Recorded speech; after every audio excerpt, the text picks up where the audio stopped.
a quick rundown of exactly what's going on in this truck. This is my grandpa's truck. So he's had this truck for many years. It's a 94 Dodge pickup truck, and his want or wish for me was to paint this truck for him. So they brought it down from Massachusetts, and we're just running through it. We're gonna paint the whole thing.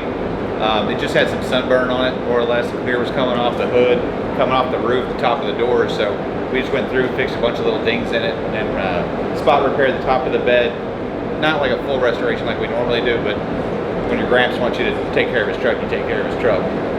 So, like he was saying, this isn't our normal build that we do here, so I figured this would be a great time to show you guys the products that we use and how they're intended to be used. A lot of the times in the restoration world, we kind of push the products to their limits, and I don't want to teach you guys how to set yourself up for failure. So we're going to do it the OE style on this, kind of give you guys a rundown of exactly what cleaners to use, how to use them, what sealers we use, what base coat we use, clear we use, how many coats to put on for each. We're going to go over mill thickness on a lot of this stuff, exactly what guns I use, and what air pressure, and just kind of give a rundown. We get a lot of videos, or a lot of people asking about how this stuff works, so I just figured this would be a great time to, on my grandpa's truck, to show you guys how it's done and how we do it. Like I said, restorations are completely different than the normal refinish. So here we go. So the first step in wiping down with the RM system, guys have their preference. I prefer to do the 909, which is the water-based cleaner first. And the water-based cleaner will basically remove any water-soluble contamination. Bird droppings, fingerprints, rain marks. If you look right here, you'll see anywhere that it rings up, that's basically a waterborne contaminant. So as we wipe this down, it'll take it off. The key, the key to cleaners that a lot of people tend to kind of not know, or they just do it a different way. All cleaners are designed to be sprayed onto the panel, and the reason for it is you have scratches from prepping, from sanding and getting the panel ready, and dirt and contaminants stick down inside the scratch. So when you spray a cleaner on, the cleaner is designed to, if this is your scratch and your dirt is in your scratch, when you spray the cleaner on, it goes down into the voids and then brings all your dirt and contamination to the surface. So the idea is spray it, get it really wet and soaked, let the cleaner bring it to the surface, then we wipe it away. The other method that shops will use is to take one rag and wet it and use another rag to wipe it off. So while that will work to an extent, the cleaners were never really designed to work quite that way. So we're going to do the 909, which is the water-based cleaner like we're doing now. And then we're going to do 900, which is a solvent-borne wax and grease remover. And that's designed to take away things such as silicone, fuel, oil, anything in the air that would cause a waterborne oil and an oil-borne contaminant. So after we do the 909, we'll do the same process with the 900, and right before he sprays, he will take another rag, fresh clean, with a product called 901, which is a fast evaporating cleaner, and that'll just remove any final things that we may have missed before we're finishing. One thing we won't do today, but we would do if this was fiberglass or plastic, is a product called 903, and that's an anti-static wipe. And what anti-static wipes are designed to do, it's basically a really high-strength virgin rubbing alcohol, and it will eliminate all static on plastic or fiberglass parts. So since this bed is metal, we don't have to worry about any kind of static on here, and any kind of limited static we would get from drawing the plastic, that will get removed with the 909 waterborne cleaner that we're doing now. So you don't have to worry too much about static on metal parts. The other trick here too is that anytime you put a cleaner on a panel, you want to completely remove that cleaner. You never ever want a cleaner to evaporate before you get a chance to dry it, because if that happens, you will leave residue behind from the cleaner, and that can cause a series of issues in the paintwork.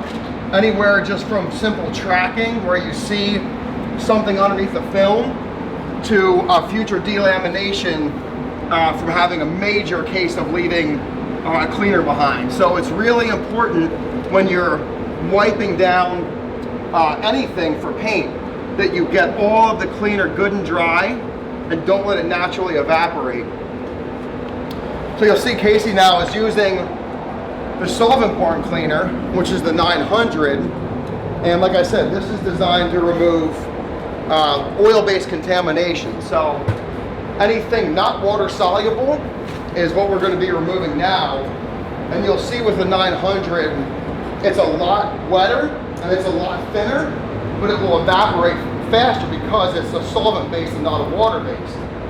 And today it's really humid, so the water-based cleaners are laying really, really wet, but you'll see as soon as you make this pass, it's pretty clean. The guys did a good job getting this ready. This wax and grease remover that we're using, the 900, this is also a product that you want to use during the repair. When a vehicle comes in for any type of repair, whether you're going to do body work on it or you're going to feather back a scratch, the first thing you want to do is you want to wipe the panel down completely with a solvent-borne cleaner such as 900, followed by some hot soapy water, because when you're repairing a vehicle, you never want to run the risk of sanding or grinding contamination into the surface. So even though the cleaning is the last step before paint, cleaning is going to be your first step before you even begin repair. So that's something that you want to keep in mind. The 901 that he's using now is a really fast evaporating final wipe, and if you actually don't remove this, it basically removes itself. So we put it into a rag like Casey's doing there, and the moment he goes from one pass to the next, it's going to evaporate on its own. And this is just a final clean. Does a nice job at removing anything left behind that we didn't quite get in the nooks and crannies. Like I said, self-evaporating, so you don't have to worry about taking it off. But it's a really good final wipe just to make sure that you have these panels really clean. And anytime you're in the paint booth, you know, never be afraid to wipe a car down many times, because the cleaner surface you have before you paint, the less risk you run of having issues as you're spraying your product. So spend a lot of time really wiping down and making sure that surface is 100% before you come in and pull the trigger.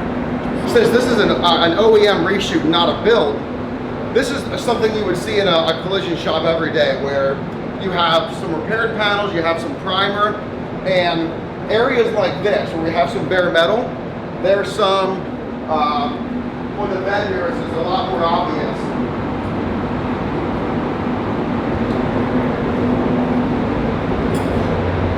Here's your bed, so we have bare metal here, we have spots here, and before he seals this, we need to be able to treat that metal and make sure that metal is well preserved.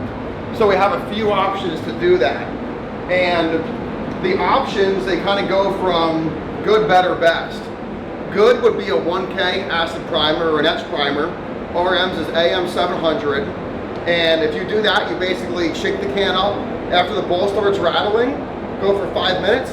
You dust coat all of your metal spots, let that flash off really well, then apply your sealer. The second option, which is a better option, is an epoxy primer. So the RM epoxy primers, the EP series, can be mixed as what we call pre-treatment. So you would mix your pre-treatment primer, you would do that via Smart Track or the TDS sheet, and you would mix it up thoroughly, come in, hit all your spots, allow it to flash about 15 or 20 minutes, and then come in and apply your sealer. The best method is the BASF wipes. So we have two wipes. We have the 1000 wipe and we have the 2000 wipe. And the 1000 wipe is designed for steel and galvanized, and the 2000 wipe is magnesium, titanium, and aluminum. And it basically comes in a container, and what it's doing is it is giving you a conversion coating over that metal. So it is almost identical to what you're getting at the OEM level. So for a collision shop that's high production, the painter wants to turn a lot of hours, simply grabs the right white, hits all of his spots, 5 minutes, let it dry, it's ready for sealer. So today, he'll probably do some epoxy and light coat of that, and then we'll seal it. So let's let him get rocking. So what we're gonna do here, this is our bare metal, and we'll treat every spot on the truck, but we're gonna start here. Normally we would use the same color epoxy, whether it be gray or black, but we actually just ran out of gray, so we're gonna go with a red for our breakthroughs, not a big deal. And this is actually the RM polyuroxy, and polyuroxy is a really interesting product because it gives you all the durability and corrosion protection of a standard epoxy, but the speed of a urethane. So what that means is that this is going to give us a really, really nice, long-lasting, lifetime warranty protection over these metal spots, but we're going to be able to not have to wait a couple hours to top coat it, and we can do it in 20 minutes. So all we're going to do is just dust all of our spots, and we'll start with this one here.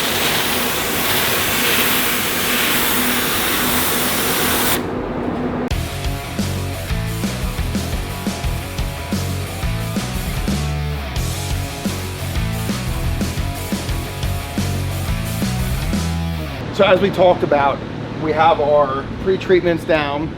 The RM epoxy as a polyuroxy was sprayed to give us the corrosion protection on the bare metal.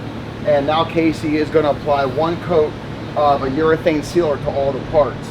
And what you'll note on this sealer is in the BASF line, RM has a few sealers.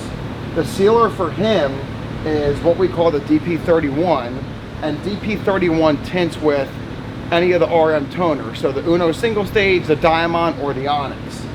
The reason he uses the DP31 is it's the slowest sealer in the line, and it also takes the top coat hardener. When you have a top coat hardener used in an undercoat, it really makes that sealer that you're using lay really, really flat, but like I said, it does slow it down.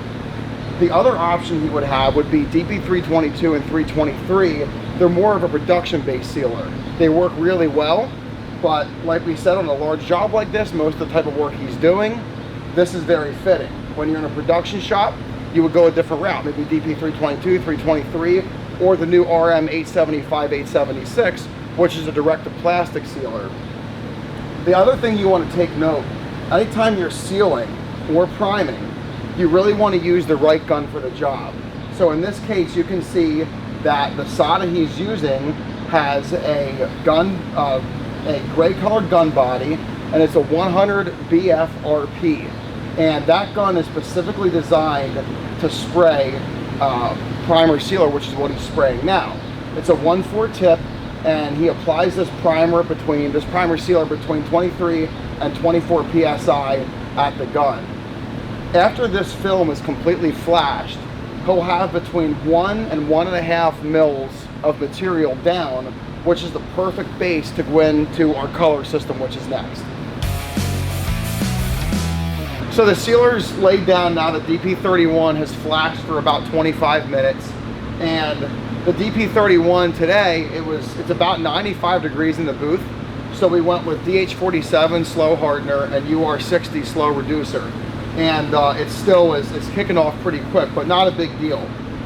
You'll see now he's going to start applying his first coat of Onyx solvent borne. So KC sprays the Onyx RM Onyx line here, which can be sprayed as both a water or a solvent. Most times he sprays a solvent because the type of work that he's doing, and a day like today, especially with the high humidity, it's just going to work a lot nicer. So he'll do 2 full wet coats of the Onyx solvent, and then maybe 1 medium coat when it's done. We'll see how it looks, make sure we're covered, and then he'll clear it. You'll note here that he is using a SATA HVLP phaser with a 1/4, and he sprays this base coat around 24 PSI, very similar to the sealer. And once again, film build on this product after about 3 coats, we're looking at between 3/4 mil and a mil. So after this is down and we have our sealer down, we have a total of about 2 mils of fresh substrate going onto the parts right now. So we'll let him get his 2 coats on and we'll check back in at clear. So KC is applying the first coat of the onyx solvent base right now, and this is a solid black. The solid black and onyx solvent borne don't get a reduction. They only get the catalyst. When you are spraying onyx solvent in a metallic, they get reduced. So the onyx is obviously the premier line in RM. It's able to be matched in water and solvent, and it's all low VOC, so it works in every country no matter what the VOC rating. And then the other line that we still continue to support is the Danyon line. And Danyon works great. It's a wonderful polyester base coat, but going forward into the future, all the color matching and the strengths of RM are in the onyx line. So that is why he sprays the onyx. So the base coat now has been flashed for about 20-25 minutes. And after you have your final base coat sprayed, it's really important that you go in and you make sure that you have your coverage. In the case of a metallic, that the metallic is even. And since it's a straight black, we know we're good to go. So the next step and the final step in the process is the application of a clear coat.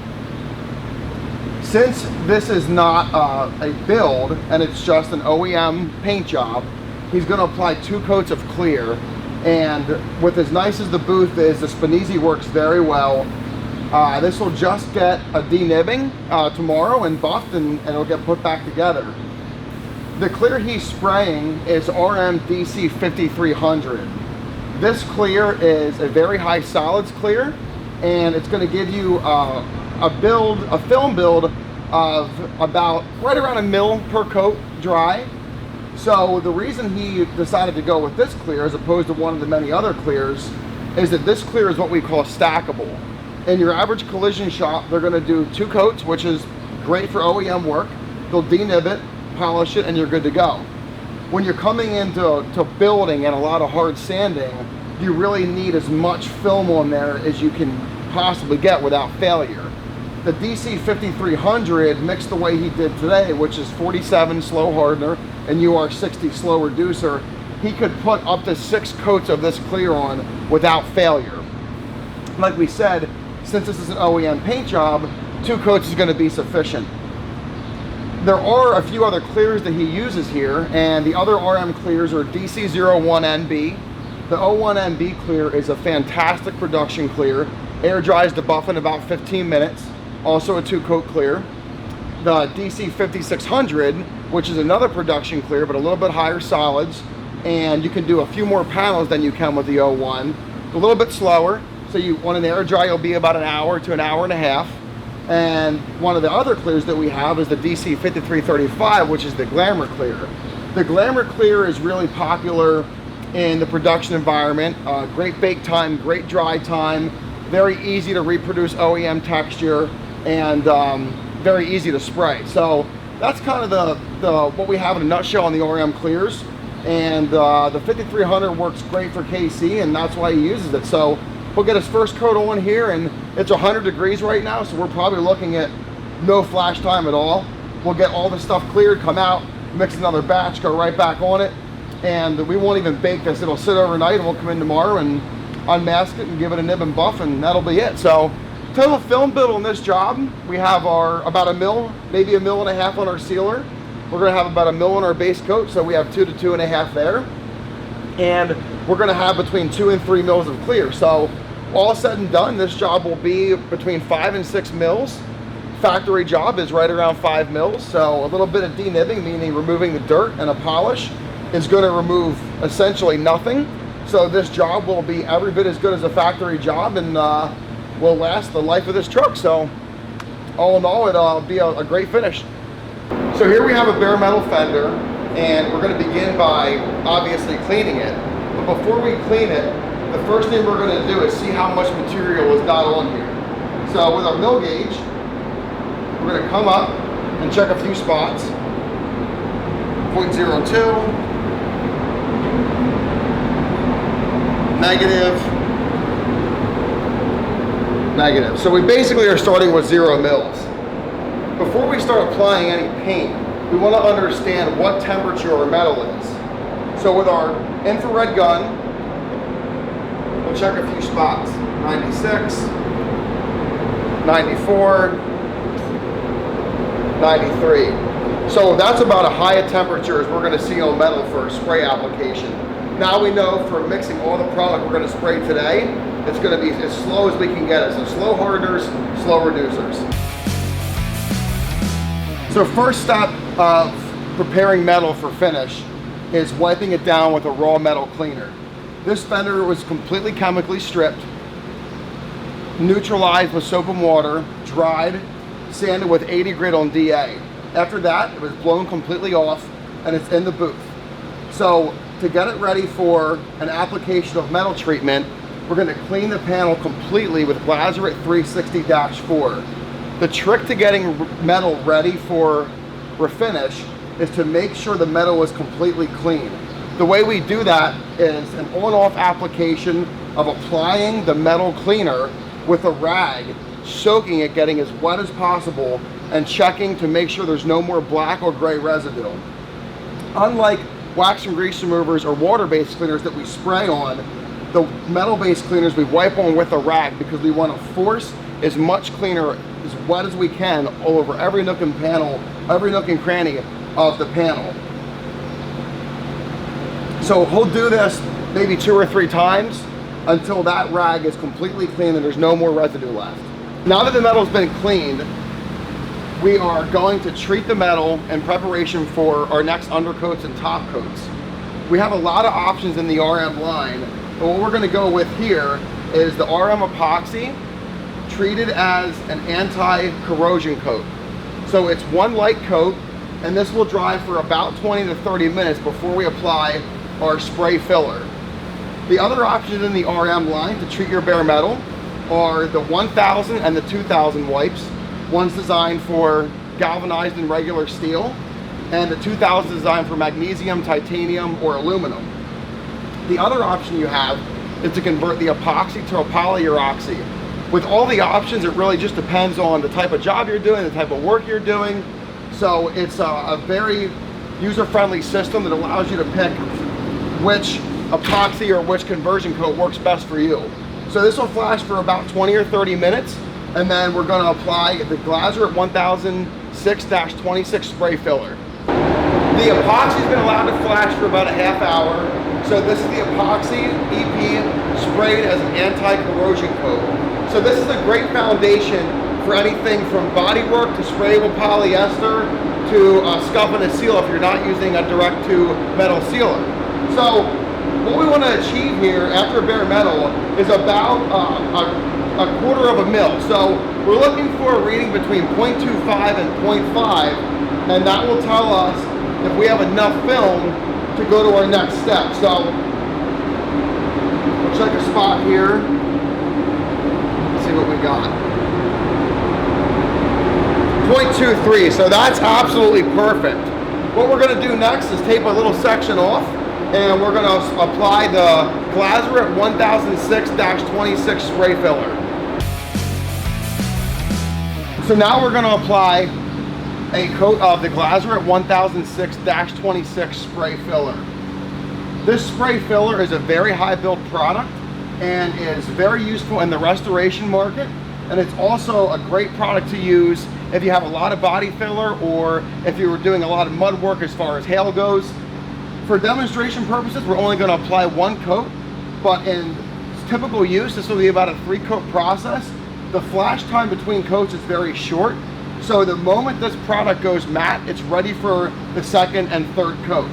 So the sprayable polyester has been allowed to dry, and then we lightly sanded the surface with some 240 followed by 320 grit paper. The trick to make sure that we have enough product on is by reverting back to our TDS sheets. So this product in a dry film will give us anywhere from 5 to 12 mils depending on the application. So we did one coat followed by a light sanding, and we'll see how much product we have left. 2.6, 3.4, 3.3. So we gained a little between 2 and 3 mils after the anti-corrosion coat of epoxy. So at this point, we can kind of make the decision as to how we're going to finish off.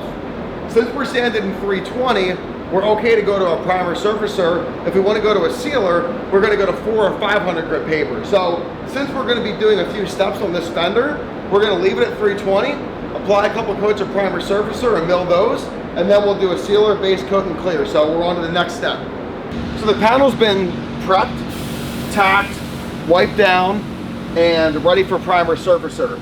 So what we're going to do now is we're going to apply 3 coats of RM's RMP26, and RMP26 is a great product that's direct to all metals, and it gives a really great corrosion protection.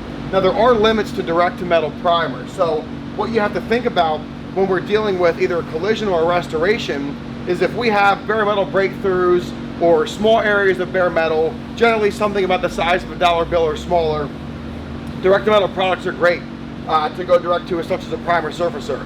If you have a panel that's been stripped, such as the hood, it is advisable to put either an epoxy coating down or to treat the panel with the 1000 or 2000 BASF wipes to make sure that it's nice and coated and has a great corrosion protection. The reason we have to do this is because direct to metal primers, while great, they tend to be a little bit quick. So if you do a really large area and the product doesn't have enough time to penetrate the scratch, you do run the risk of failure. So we suggest on very large areas that you do pre-treat it, but on most of your collision repairs with bare metal breakthroughs or things like that, direct to metal is fine. So with the RMP, this is the 26, so it's standard gray. There is also RMP 25 and RMP 27, which is your white and your black. So it gives us the ability to make different L shades, and depending on the color is going to depend on the L shade that you make. If you ever have a question of what L shade to use, it is advisable to check in Smart Track, look your paint code up, check the L shade prior to priming. So we'll do 3 coats and we'll check our mills, and we should be getting somewhere around 1 mil to 1.5 mil per coat dry thickness on this. All right, so the primer surfacer has been completely cured, and we applied a guide coat and then blocked a portion of the primer with 320 grit and 400 grit. We were able to finish at 400 because we're now going to apply a primer sealer. If we were going to go direct to base coat, we would finish this in 500 to 600 grit. So what we're looking for in primer surfacer in the RMP26 specifically is about 1 to 1.5 mils per coat. So if you remember, under the primer surfacer we had right around 4 mils. So what we're looking for hopefully is right around 7 to 7.5 on the unsanded and somewhere around 5.5 on the post sand. So we'll fire up the mill gauge here.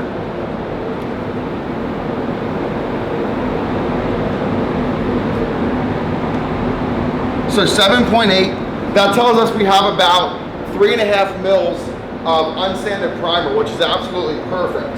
And now we're going to go to where we've sanded it, 5.3. So we've successfully removed 2.5 mils in 2 steps.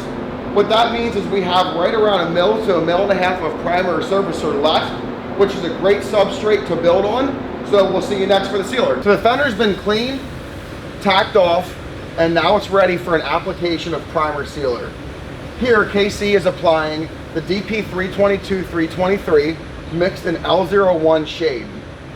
On this fender, there were a few breakthroughs, but none went down to bare metal. If we did have some bare metal spots showing, it is advisable to treat the bare metal spots with H1000 wipe, 2000 wipe, or the AM700 Prime Edge. So the DP322-323 in L01 has been allowed to flash for about 20 minutes. Anytime we're spraying a primer sealer, we're looking for right around 1 mil to maybe 1.5 mils. So over the sanded primer surfacer, we had about 5.5 to 5.6 mils. So we're looking for maybe 6.5 to 7 range. 6.5. So that means we have exactly 1 mil of primer sealer. We can take this now and go straight to base coat. Now the sealer's been allowed to flash for about 20 minutes and the application of onyx solvent begins. Since this is black, this will be 2 coats. 1 full wet, 1 medium wet. Between coats in today's temperatures, it'll probably be about 10 minutes. And keep in mind with onyx solvent, you want this to dry 15 to 20 minutes before the application of a clear coat. So this will flash until matte, or a semi-gloss until it's no longer tacky. We'll apply our second coat. That'll flash for 20 minutes, and then we'll apply our clear coat. So the Onyx HD solvent has been thoroughly flashed for 20 minutes after the last coat. Before we apply our clear, we're just going to double check our mils. So what we're looking for in base coats is about a half mil to maybe 3/4 of a mil, but that's going to always be about our finest when we're talking to top coats, because after top coat, we go into our clear, and now we're looking for a more serious build. So we'll check and see where we're at here. 7 mils. So we had a 6.5 with a sealer. We have exactly half a mil of color. So we'll do a little bit of masking here and we'll get some clear coat on it. Now it's time for the application of the RM clear coat. In this instance, we're using the DC 5600 production clear, but the RM line offers many clears. It's really important when you're picking a clear to pick the right one for the job that you're doing. All of the RM clears are a 2-coat clear. So what that means is that you apply 1 coat, you give it the adequate flash time, and that varies depending on hardener used, the temperatures, etc., and you apply a second coat. That'll give you long-lasting UV protection, durability, and a lifetime warranty. If for some reason you get excessive dirt in your film, you want to apply a 3rd coat. The end result here, we want to be left with about 1.5 to 2 mils of clear, and that will give us really great shine and long-lasting longevity and durability.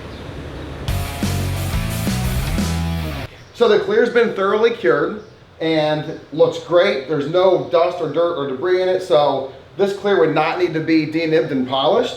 And what we're looking for in a final film build is right around 2 mils. If we have 2 mils of clear, that's going to be great for warranty. It's going to last a lifetime. It's going to have great UV protection. So let's see what we got here.